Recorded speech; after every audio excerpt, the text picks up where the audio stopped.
What's up, YouTube? This is 2 Raw 4 TV. Alright, so I've had a couple of people ask me in comment sections in various videos last couple of days, why am I not really giving Joel Embiid praise, and why am I not speaking more highly of him? Don't I see what he's doing? He's obviously, the player of the month and all of this crap. This is, look. After a while, when you observe Joel Embiid, man, I don't know why some people just don't pick up on certain things. Maybe it's just me. Maybe it's just the way I look at things. But I look at patterns with people and things. And the thing I've noticed about Joel Embiid over the past maybe 3 to 4 years is that he has exceptional Decembers. I've noticed that. Matter of fact, if I'm not mistaken, this is going to be the 3rd consecutive December in a row that Joel Embiid will be the Eastern Conference Player of the Year, Player of the Month, excuse me. So, I expected him to do this.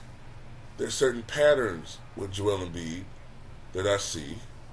The first couple of years, I was giving him more praise, but there was an alarming pattern with him. Now, yeah, he did have 51 points against the Timberwolves, and right now, I would have to say that he probably is in the lead for MVP this year.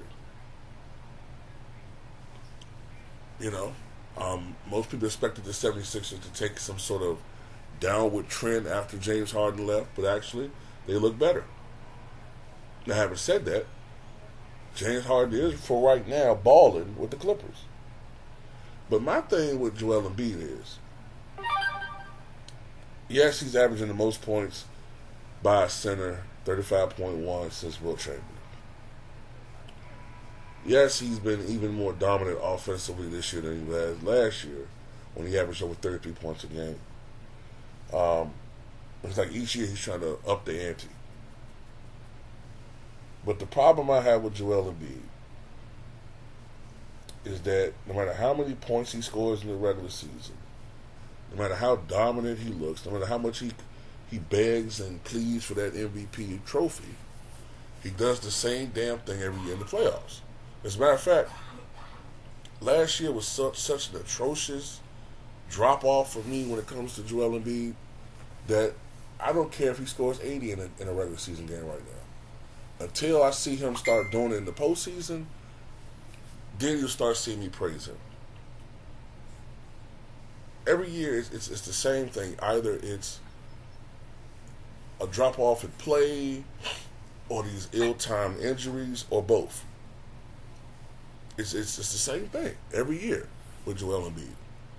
Matter of fact, last year, I think he had, if I'm not mistaken, I believe he had the highest drop-off as far as production, especially offensive production, for an MVP going into the postseason ever. In the regular season, he was like 33-11. Playoffs, he was like 23-9. I think in the regular season, he was shooting like 54%. Playoffs, he was shooting like 43%. Regular season, he was shooting probably like 35% from three. Somewhere in that range, 35% from three. Postseason, he was probably shooting like 20% from three. And ill-advised turnovers. Always getting hurt in the postseason. It's almost like you can set your watch to some of this shit. So, no, I'm just not going to go out my way to make videos about Joel Embiid scoring points in the regular season when he doesn't seem to be able to do it when it matters the most. If he gets a career high or something like that, or has an amazing offensive performance, then I'll probably do a video about that. If he goes out there and scores 70-something points, yeah, you got to talk about that. But at the end of the day, man, I'm just not, the playoffs to me separates the stars from the pretenders, and the finals separate the legends from the stars. And that's just my take on it, man. Now, the Sixers are doing well, last I said. They're rolling. So, if anything, I'll talk about the team. And you really got to also give a lot of lot of the praise to Tyrese Maxey. So he stepped into the James Harden role and has exceeded expectations. So, at the end of the day, if anything, I'm more willing to praise Tyrese Maxey for more than taking up the slack for James Harden. But anyway, as far as offensive production. But anyway, tell what you guys think.